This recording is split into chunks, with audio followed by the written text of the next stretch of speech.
एक बार की बात है, एक गांव में गरीब किसान अपनी पत्नी के साथ रहता था। उसके पास एक गाय और थोड़ी सी खेती के लिए जमीन थी, जहां वे दिन भर अपने खेतों में काम करता था। तब कहीं जाकर उसे खाने के लिए अनाज हो पाते थे। इस तरफ से किसान अपना किसी तरह जीवन गुजारा करते थे, जिस कारण से किसान की पत्नी हमेशा अपने भाग्य और भगवान को कोसती रहती थी कि न जाने किस जन्म का पाप इस जन्म में भरना पड़ रहा है, जो कि गरीबी में जीवन जीना पड़ रहा है। पत्नी की बातों को सुनकर किसान मन ही मन खुद को और अपने भाग्य को कोसता रहता था कि न जाने कब उसकी किस्मत के भाग्य बदलेंगे। एक दिन की बात है, दोपहर का समय था। किसान खेतों से आकर अपने घर पर अपनी पत्नी के साथ खाना खाने जा रहा था कि इतने में एक साधु महाराज भिक्षा मांगते हुए उसके दरवाजे पर पहुंचे और भिक्षा मांगने लगे। तो इतने में किसान घर के बाहर आया और बोला, साधु महाराज, हम सभी पहले से इतने गरीब हैं और किसी तरह अपना जीवन गुजार रहे हैं, और ऐसे में हम आपको कहाँ से दान दे?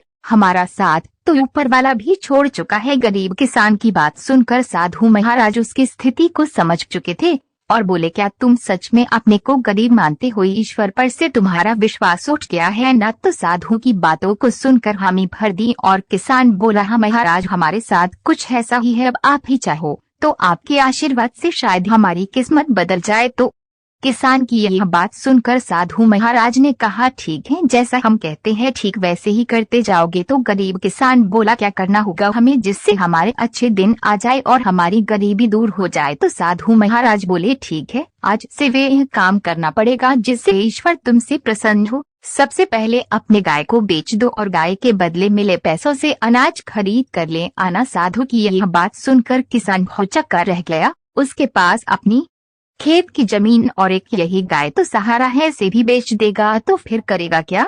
तो साधु उसे समझाते हुए बोले, अगर मेरे बताए हुए रास्ते पर चलने से तुम्हारा कुछ भी नुकसान होता है तो उसकी भरपाई मैं कर दूंगा। अब जो कहता हूँ वैसा करते जाओ। तो किसान फिर आधे अधूरे मन से डरते डरते अपनी गाय को बेच आया और उन मिले पैसों से खाने पीने का राशन ले आया। और फिर साधु के कहने पर किसान और उसकी पत्नी ने मिलकर भोजन तैयार किए, जिसके बाद वे राहगीर चलते हुए लोगों को बुलाने लगे और भगवान के प्रसाद के रूप में भोजन करने का आग्रह करने लगे। फिर जो भी उधर से गुजरता गरीब किसान उन्हें भरपेट भोजन कराते, जिससे राहगीर काफी खुश होते और फिर उन्हें इस नेक कार्य के लिए ढेर सारा आशीर्वाद और अपनी इच्छानुसार धन भी देते, जिससे वे फिर से मिले इन पैसों से लोगों को भोजन कराए। इस तरह साधु महाराज के कहने पर यह रोज का सिलसिला चलने लगा। हर दिन गरीब किसान अब मिले पैसों से भोजन प्रबंध करते, जिससे राह चलते लोग प्रतिदिन उसके यहाँ भोजन करते और दान के रूप में किसान को कुछ न कुछ धन जरूर देते जाते, जिससे गरीब किसान के दान की बात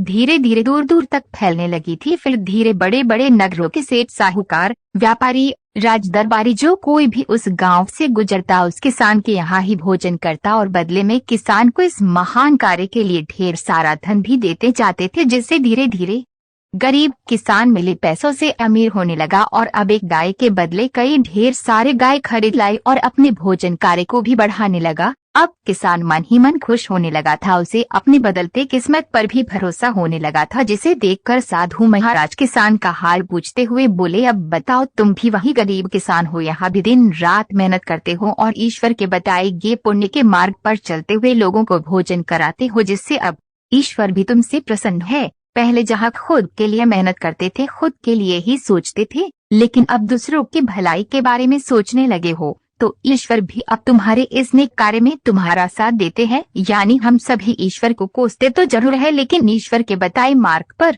चल नहीं सकते। ईश्वर से पाने के लिए हर कोई इच्छा तो रखता जरूर है, लेकिन पहले ईश्वर के आशीर्वाद पाने के लिए खुद को वैसा बनाना पड़ता है। यानी हम जैसा करते हैं हमारे कर्मों के अनुसार ही हमारे भाग्य का निर्धारण होता है। साधु की यह बात को सुनकर किसान को अब समझ में आ गया था, अगर सच में जीवन में अमीर बनना है तो सबसे पहले हमें अपनी सोच बदलनी होगी। अपने लिए तो हर कोई जीता है, यदि हम दूसरों के लिए जीना शुरू करते हैं तो ईश्वर भी हमारी सहायता जरूर करते हैं। इस कहानी से हम सभी को यही शिक्षा मिलती है कि हमें अपने भाग्य और किस्मत के भरोसे रहकर खुद को कोसने के बजाय हमें लोगों के लिए यदि जीना शुरू करते हैं तो निश्चित ही ईश्वर हमारे साथ हमेशा होता है। और ऐसा हम तभी कर सकते हैं जब हम अपनी सोच से बाहर निकलकर दूसरे के लिए जीना शुरू करते हैं। हमारे समाज में ऐसे अनेक महापुरुषों के उदाहरण मिल जाएंगे तो कि इस समाज के लिए जिस कारण से उन्हें हर कोई जानता है, जो सिर्फ अपने लिए जीते हैं, वे अपने जीवन को एक निश्चित ही दायरे में जिक्र चले जाते हैं, फिर उनके बाद उन्हें कोई ना ही याद करता। जबकि जो लोग समाज के लिए जीते हैं वे इतिहास बनाकर भले ही इस दुनिया से चले जाते हो, लेकिन वे हमेशा ही सबके लिए में याद रहते हैं। इस तरह यदि हमें भी अपने जीवन में आगे बढ़ना है तो अपनी सोच बदलनी होगी और खुद के बजाय अपने लोगों, अपने देश के बारे में सोचना चाहिए। तभी हम जीवन पाने का सही महत्व जान पाएंगे और दूसरों के लिए उदाहरण बन पाएंगे। तो आपको सीख देती है मोरल हैंडी स्टोरी गरीब किसान की कहानी कैसा लगा कमेंट में जरूर बताएं और इस कहानी